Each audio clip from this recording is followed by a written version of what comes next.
মাতৃ যেন মোক হৃদয়ত স্থান দিয়ে।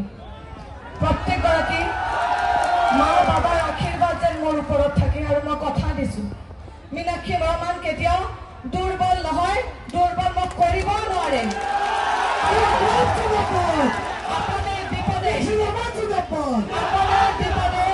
সকলো সময়তে আপোনালোকে মোক পাব। এই পাকা বেতবাৰী সমষ্টিৰ যাতায়াতৰ পৰা আদি কৰি শিক্ষা দীক্ষা স্বাস্থ্যৰ সকলোখিনি উন্নয়নৰ দায়িত্ব মীনাক্ষী ৰহমানে ল'ব। আপোনালোকৰ নাৰীসকলক, মহিলাসকলক, আই মাতৃসকলক কেনেকে সন্মান সহকাৰে আগন্ত দিনত আগস্থান দিব লাগে, এই মীনাক্ষী ৰহমানে আপোনালোকৰ সংগ্ৰাম কৰিব।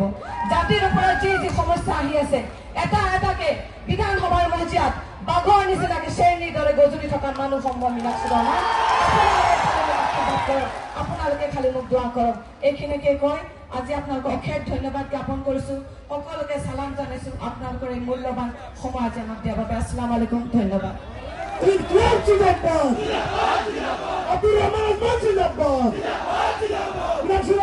Abbas.